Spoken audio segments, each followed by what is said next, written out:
Aujourd'hui, on va parler d'une technique d'influence qui est à la fois super puissante et franchement assez méconnue.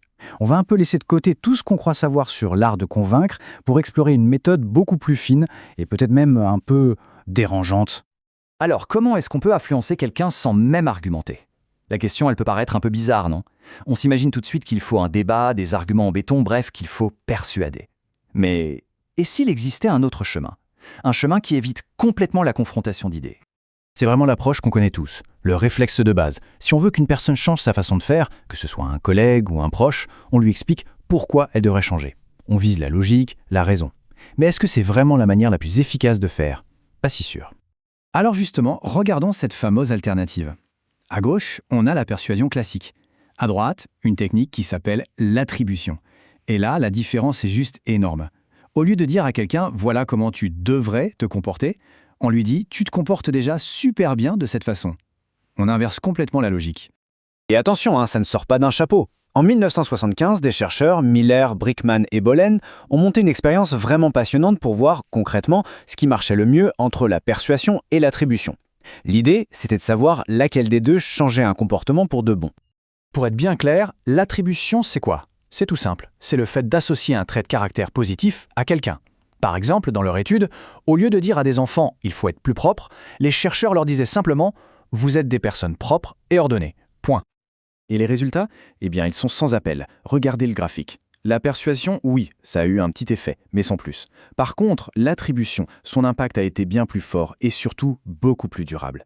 Les gens à qui on avait collé une étiquette positive ont, comme par magie, modifié leur comportement pour correspondre à cette étiquette. La vraie question, évidemment, c'est pourquoi? Quel est le mécanisme psychologique qui se cache derrière cette technique qui a l'air si redoutable? Parce que ce n'est pas de la magie, c'est de la pure psychologie. En fait, tout ça repose sur un besoin qu'on a tous, un besoin très profond, celui d'être cohérent.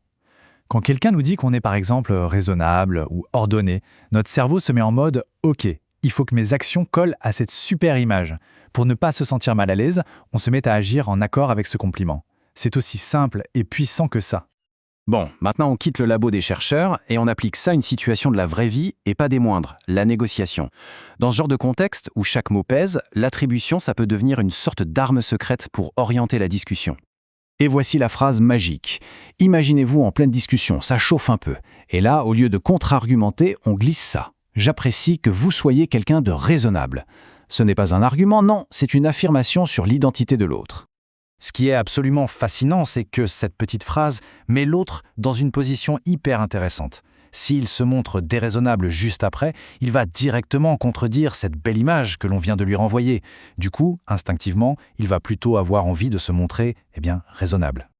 Toute la force de cette technique, c'est sa subtilité. Ce n'est pas frontal, ça ne déclenche pas les mécanismes de défense de l'autre comme le ferait une critique ou un argument direct.